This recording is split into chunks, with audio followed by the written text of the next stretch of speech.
warahmatullahi wabarakatuh.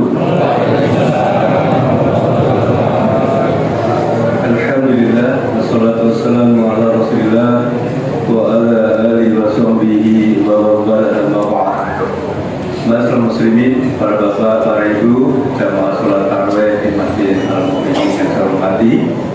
Mari kita memanjatkan puja dan puji syukur kepada Allah Subhanahu wa taala yang telah melimpahkan rahmatnya pada kita, sehingga pada saat yang berbahagia ini kita telah menunaikan yaitu salah satu kewajiban sholat isya dengan berjamaah dan sholat tarawih juga dengan berjamaah.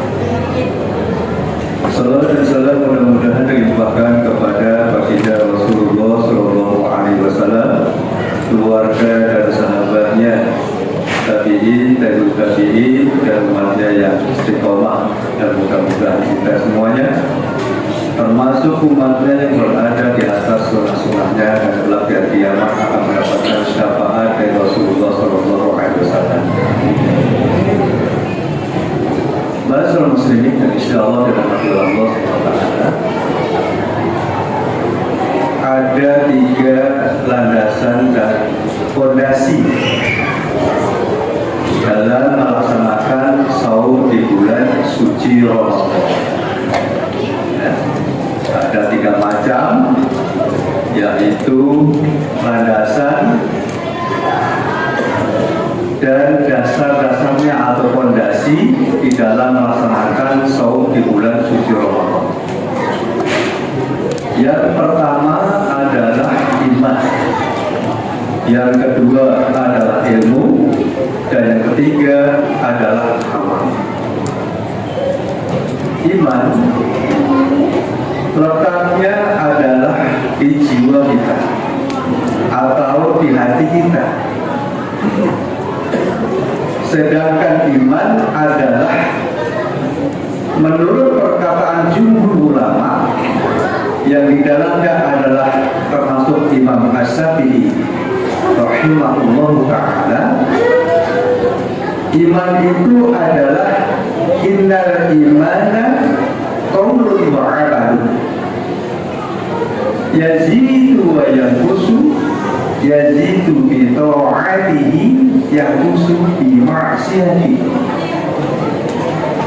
Itu adalah iman menurut perkataan jumhur ulama.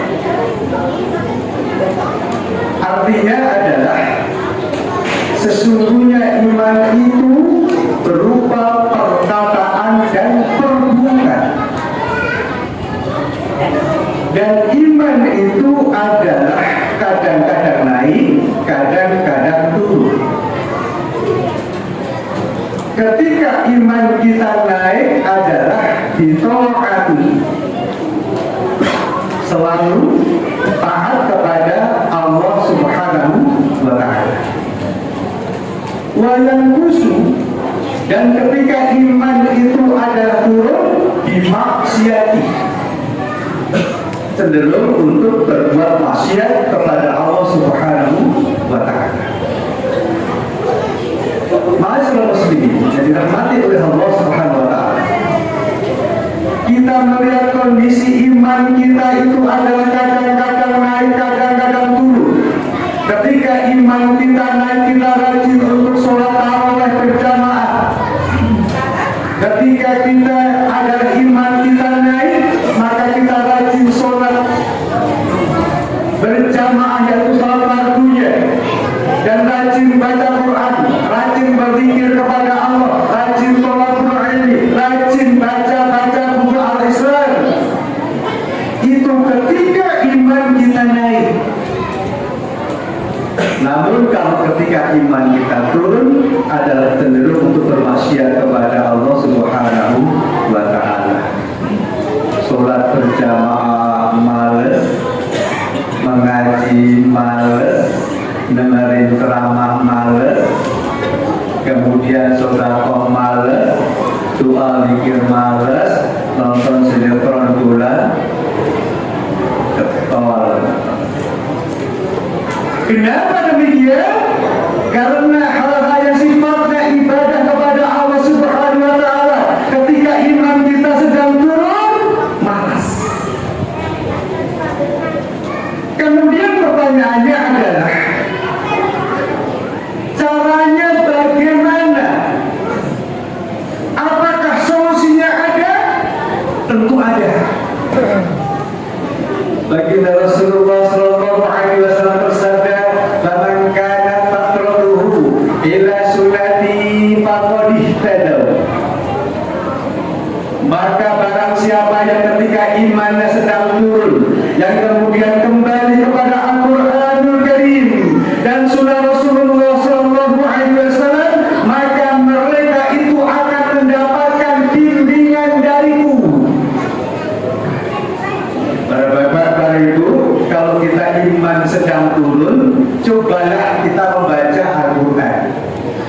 terjemahannya dibaca, baca tafsirnya, kemudian kita banyak berzikir kepada Allah, berdoa kepada Allah agar iman kita dinaikkan, agar iman kita jangan sampai turun, agar kita jangan terjerembab dalam kemaksiatan. Jadi karena ya Allah, aku dalam kondisi beriman kepadamu ya Tuhan. Sebaliknya hadirin kaum muslimin yang dirahmati Allah Subhanahu wa taala, faman kana taqratuhu ila ghairi dzalika faqad halaka, kata Rasulullah. Dan barang siapa yang ketika imannya turun, yang kemudian mereka itu kembali kepada selain Al-Quran dan Sunnah Rasulullah Sallallahu Alaihi Wasallam, maka celaka. Diingat para bapak ibu, kalau kita malas sholat berjamaah, malas baca Quran, malas berzikir, malas menolong orang lain, malas bersedekah, tanda-tanda iman kita turun. Caranya bagaimana? Caranya berdoa kepada Allah Subhanahu wa taala. Baca-baca buku tafsir, baca-baca Al-Quran beserta terjemahannya. Kalau tidak, maka kita akan terjerembab di dalam kemaksiatan dan kita akan celaka. Pada bapak ibu yang saya hormati, kemudian yang kedua adalah ilmu. Ilmu adalah merupakan pimpinannya amal, ilmu yang membimbing amal kita. Maka kata Imam As-Syafi'i rahimahullah ta'ala, beliau mengatakan al-ilmu nurun wal jahlun dhalamun. Ilmu itu adalah cahaya dan kebodohan adalah merupakan kesesatan. Kebodohan adalah kegelapan. Maka dari itu, kalau kita itu adalah orang-orang yang pintar, orang-orang yang berilmu, maka akan selalu mendapatkan jalan terang benderang, yaitu cahaya dari Allah Subhanahu wa ta'ala. Lantas kayak apa sih orang-orang yang berilmu? Pak Bu, orang-orang yang cerdas, kata Rasulullah Sallallahu Alaihi Wasallam, al-kaisu man dana nafsahu wa hawahu wa amila ba'dal maut. Orang-orang yang cerdas itu adalah orang-orang yang selalu menentang hawa nafsunya, kemudian beramal yang soleh untuk nanti setelah kematian. Berarti kita selalu mempersiapkan diri, selalu beramal untuk kebaikan, beramal ibadah untuk nanti di hari setelah kematian. Tapi sebaliknya para bapak para ibu, wal-ajil man ittaba'a hawahu wa sanada 'ala Allah.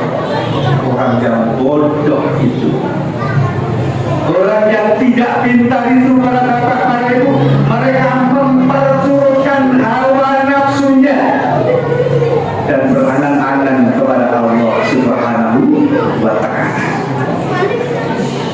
Maka orang-orang yang berilmu, amal ibadahnya akan dibimbing oleh ilmu. Sebagaimana perkataan yaitu Mu'adz bin Jabal, seorang sahabat dan seorang asal, yang beliau mengatakan, al-ilmu ibadul amal wal amalu tabi'un. Ilmu itu adalah yang membimbing amal, pimpinannya amal, imannya amal. Maka dari itu, siapa yang beramal harus mengikutinya. Kalau tidak diterima oleh Allah Subhanahu wa ta'ala. Karena sifat ibadah, kita puasa sesuai dengan tuntunan Allah dan Rasulnya, kita sholat wajib, sholat tarawih, semua tentunya sesuai dengan tuntunan Allah dan Rasulnya. Tidak boleh para bapak ibu kita beramal ibadah tanpa ilmu. Oleh karena itu, orang-orang yang berilmu dan beriman, syaratnya dua ya, beriman dan berilmu, maka akan diangkat derajat yang sangat tinggi oleh Allah Subhanahu wa ta'ala. Al-Quran surah Mujadilah ayat ayat 11. Yarfa'illahu alladziina aamanu minkum walladziina utul ilma darajat. Allah Subhanahu wa taala akan mengangkat derajat yang tinggi. Satu, orang-orang yang beriman kepada Allah Subhanahu wa taala. Dua, adalah orang-orang yang berilmu. Yang terakhir, amal. Orang-orang yang beriman akan selalu beramal kebaikan, namun orang-orang kafir akan selalu beramal yang jahat. Maka dalam Al-Quran surat Al-Baqarah ayat 6 dan 7 dikatakan, innal ladzina kafaru min ahli kitab wal musyrikin. Sesungguhnya orang-orang yang kafir itu yang terdiri dari orang-orang musyrik dan ahli kitab, ulaika hum syarrul bariyah. Mereka itu adalah sejelek-jelek makhluk. Siapa itu? Orang kafir, orang musyrik, ahli kitab, Yahudi, Nasrani, Majusi, orang kafir, munafik, fasik, dan sebagainya. Yang menentang Al-Quran dan Sunnah adalah orang-orang yang kafir. Mereka adalah seburuk-buruk makhluk. Sebaliknya ayat 7-nya, innal ladzina amanu wa 'amilus shalihati ulaika